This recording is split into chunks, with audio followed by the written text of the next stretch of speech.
yung kung hindi naman kayo nagmamadali, sir, mas advisable or mas recommendable, sir, yung paikot. Matadaanan mong kabuuan, sir, ni Binitian.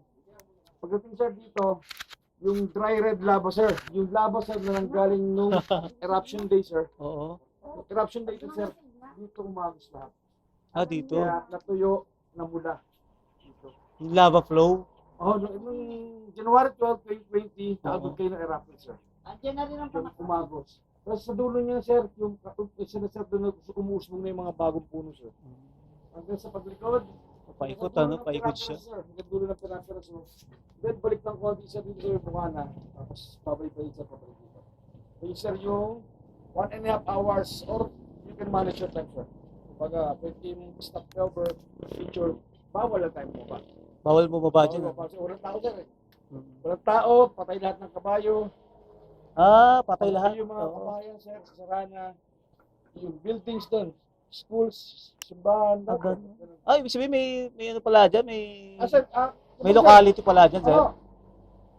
For example, sir, itong harapan, sir, na to, 2,000 families to. Ah, ganun. Ito yung nasasakupan ng bayan namin. Pagdating niyo yun, sir,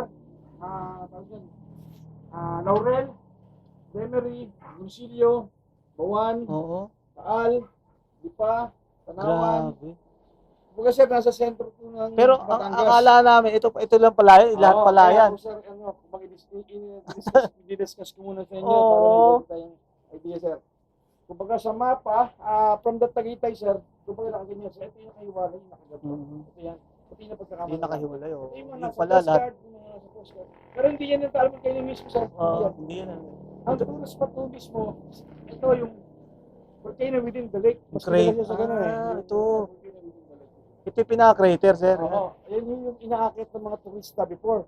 Dati kasi, sir, ang service po namin talaga, yung pinilista yung bangka, sir, tatawid lang talaga. Mhm. Tapos, nandiyan na nga yung mga lokal, sir, mga kabayo, sasakay ka ng kabayo, sir, pakit dyan. Gumating mo yung tuktok. Ibig sa tuktok, sir, open area na yung bawang yung kami. Okay. Ganun po dati.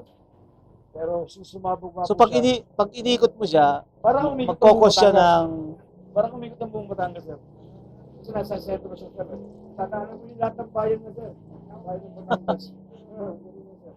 Umikot mo siya. So magkokos siya ng magkano? Yung ordinance price niya, sir, 3,000 tapos 5,000. Pag ano yung 5,000, Yung iikutin yan? Sir, buong ikot. Ganun siya kalayo. 1.5 hours Ah, ang minimum niya or yung kumbaga nagmamadali.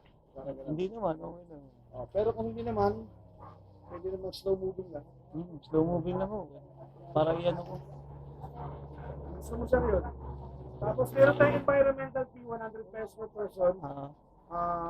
Yung siya separate po yun. Dahil Oo. may ticket yun. Sinapera. Environmental fee yun. Tama, tama. Kung ngayon, sir, kung pipiliin ko kayo, kung harapan po, or yung... Pagharap pala ito lang. So, sir, yung pisngin yung kapiraso ng yan. Ito, paikot na. Siyempre, kung makikita mo dun sa mapa niya, parang 1/4, 1/4 lang to. Yung talagang abuhan. Saka sir, hindi everyday available yun. Kapag amihan o yung malakas ang hangin, sir, bawal na road. O hindi man bawal, sir. Rough road na. Rough road siya po. Matagal. Mahirap po tayo ba yun, sir? Gusto mo na? Ikaw! Eh, siyempre. Kayo po. Para kayo... Kasi anak ko eh. Gusto ko isang buo. Isang buo na lang po. Isang buwan na lang. Oo. So, 5,000 eh. kasi na, sir. Humingi kayo sa akin ng discount.